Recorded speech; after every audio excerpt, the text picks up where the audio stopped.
Has Eskom actually turned the corner? Is the lack of load shedding due to the fact that Eskom has found its feet?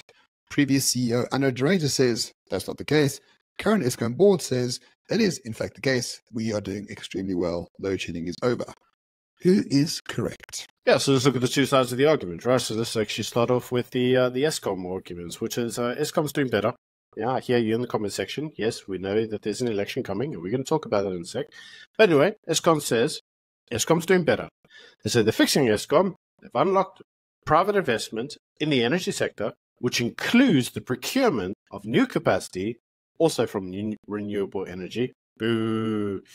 And that the rollout of rooftop solar has meant that the demand on Eskom is lower than it has been traditionally. But I hear you say, what about the turbines? How much diesel are we burning? According to Eskom and according to NERSA, who is the adjudicator of the prices for these things, the diesel burning is in line with any other time of the year. It's not dramatically higher. In fact, a year ago, it was 4 times higher than it currently is today. So Eskom are not spending excessive amounts of money on diesel, and the turbines are not cranking at the rate that they were a year ago to stem off stage 6 or stage 4 or whatever the hell we were at that stage. So the turbines are being used to stave off load shedding, but not to the degree that they were in the past. So therefore, there is no real emergency diesel usage, diesel pricing, and the turbines themselves. Something else must account for the fact that we don't have load shedding. Yes, so DA on the 10th of May went out to Eskom and basically said, and NERSA, and said, how much diesel are you burning? Because we noticed that we got 43 days of uninterrupted electricity. This seems to be a record break. What's going on? And they said, actually quite a lot. So the DA came out and said, check these guys.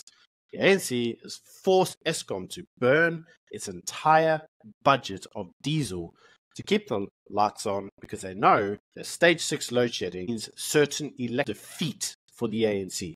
It's a vote killer, basically. So the DA said that Ramaphosa was exerting his pressure, his influence on Eskom to make them do something that wasn't good for the grid. And lo and behold, Andre de Ruyter came out as well and said, yeah, there's no ways the grid's been fixed. I know what they're doing because I used to run Eskom, and they're burning lots of diesel in order to keep the lights on. The minute the election's done, the diesel turbines are going to collapse in a heap, and lo and behold, the budget's going to be spent, and we're going to be on to stage 16 load shedding. Now, Eskom's come out and said it's not entirely true. What Eskom says is we have been burning diesel, but during that period, we've done the unthinkable.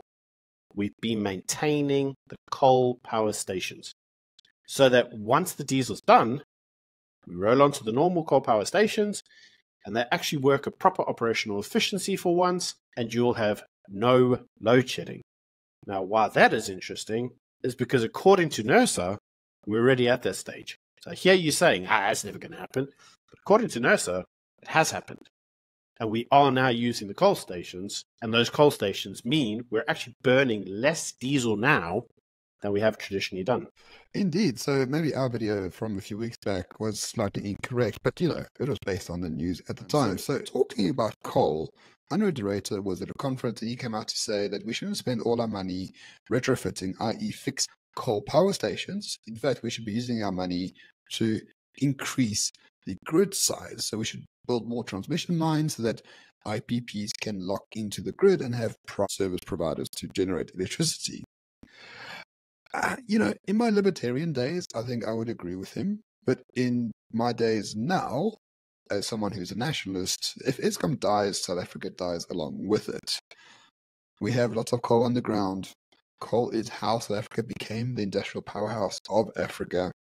It seems a shame to waste all that potential on bullshit like solar panels or things like that, when we have everything right now at our disposal to become really economically independent of everyone else around the world, which has a variety of benefits for our country. Byron, what is your view? Should we just expand the grid so private providers can log into it, or should Eskom just focus on burning coal, giving us the baseload we need to really expand this nation? Actually, a mix. I'm going to use Gwede Matashe's view on this, and that is that primarily Eskom should be the one responsible for burning the coal, because the country has a lot of coal. what we should do is then plug additional capacity into the grid, but make them do all the greeny bullshit. Because they can then provide the excess electricity to the grid. There's no carbon footprints, if you want to call it that, and the country still gets to use the natural resource in order to benefit the people of the country. Now, my view on the EU situation is the EU are a bunch of commie bastards that really should just piss off and leave Africa alone. Why do I say that, Ramon? Well, let me give you an example of what's recently occurred in the EU. And you may recall that Poland had a right-wing government. And this right-wing government dared to say two things. We don't want mass migration, and we don't want the LGBT whatever coming here. And lo and behold, the EU basically sanctioned that country, cut off all their aid, all of their subsidies, and made life for the Polish people really bad. And lo and behold, they even funded his political opponent, a very left-leaning opponent. That opponent's now won, and would you know, they've just unfrozen all of their subsidies while he does mass migration and the colour revolution. The EU is nothing more than a propaganda arm. And that propaganda is all good and fine when it's in Europe, but this is Africa. Africa is notoriously a poor continent, rich resources, and those resources could make Africa an incredibly rich continent. But the West seems intent on stopping Africa from using the resources it was born with. And to that degree, I say, fuck him. Absolutely. If we burn our coal, we would be under the auspices of like carbon credit offsets from the EU and punished. We don't really care like at all about any of that stuff. We have coal. We've got the power stations that run on coal. Coal built South Africa to become the industrial powerhouse of Africa. The ANC fucked it up. Yes, of course they did. But so what? It doesn't mean that we can't just redo what we have done in the past anyway. So for certain after the elections, but on the face of it, it looks like Refrigerator was let's say, incorrect. He was the CEO of Eskom. Maybe he was focused a lot on the corruption and things like that, which exists, of course, but maybe if you just focused on running Eskom to use coal and maintain the coal power station, maybe he wouldn't have left under such a cloud. It looks like the new Eskom board is doing rather well. Of course, we can only truly know that when the election is officially over. Yeah. For those of you who are looking at this skeptically, I suppose you may have the right to be skeptically. Eskom in the past has promised the end of load shedding numerous times, and here we are, 2024, still no end to load shedding. Possibly. Maybe that's no longer true. But either way, let's give the Eskom board the benefit of the doubt for now and enjoy no load shedding. Because after the election, things may change. Maybe they don't. We'll keep you updated.